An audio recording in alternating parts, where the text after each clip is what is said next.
지난해 양승태 전 대법원장과 박병대 전 법원행정처장의 컴퓨터가 복구할 수 없는 상태로 파기된 사실이 드러났습니다. 검찰은 사법행정권 남용 의혹에 대한 관심이 높아지던 시기에 핵심 증거가 파손됐다고 주장을 했지만 대법원은 내부 규정에 따라서 퇴임 대법관의 컴퓨터를 처리했다, 이런 입장입니다. 자, 취재 기자 연결해서 어떻게 된 내용인지 자세히 들어보도록 하겠습니다. 신지원 기자. 네, 대법원입니다. 자, 먼저 시점입니다. 양승태 전 대법원장의 컴퓨터 언제 파손이 됐습니까? 네, 양승태 전 대법원장의 컴퓨터는 지난해 10월에, 박병대 전 행정처장의 컴퓨터는 지난해 6월에 각각 디가우징 처리를 거쳐 보관되고 있습니다. 디가우징은 강력한 자기장을 이용해 하드디스크에 저장된 정보를 복구할 수 없도록 완전히 지우는 기술입니다. 구체적인 시기를 살펴보면 일단 양 전 원장의 컴퓨터는 지난해 9월 22일 퇴임식을 한 뒤 한 달이 지난 10월 31일에 폐기됐고요.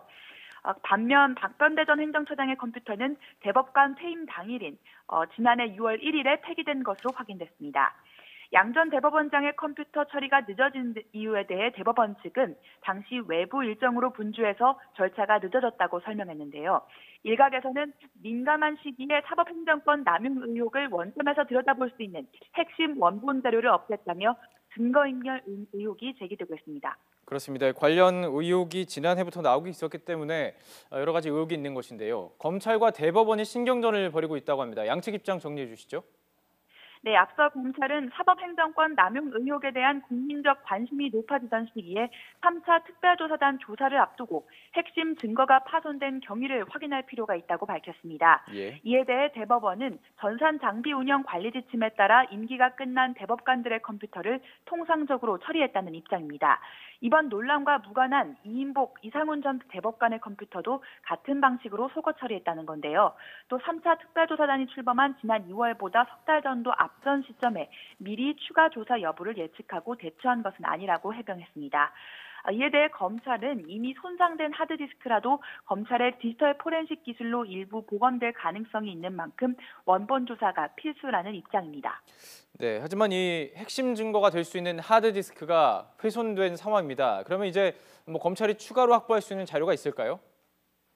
네, 일단 이번 의혹의 중심에 있는 임종헌 전 법원행정처 차장의 컴퓨터는 아직 디가우징 과정을 거치지는 않았습니다. 예. 압수수색 등 강제 수사를 통해 검찰이 확보할 수 있는 핵심 자료입니다. 또 대법원이 직접 복원한 자료를 제출하기는 했지만 검찰은 하드디스크 원본 분석이 꼭 필요하다는 입장입니다. 파일 작성자가 직접 문서를 만들었다고 인정하지 않는 한 증거 능력을 인정받기 위해 반드시 원본을 분석할 필요가 있다는 겁니다. 지난 2015년 원세훈 전 국정원장 사건에 대한 대법원 전원합의체 파기환송심에서도 이런 이유로 진원 파일의 증거 능력을 인정하지 않았습니다.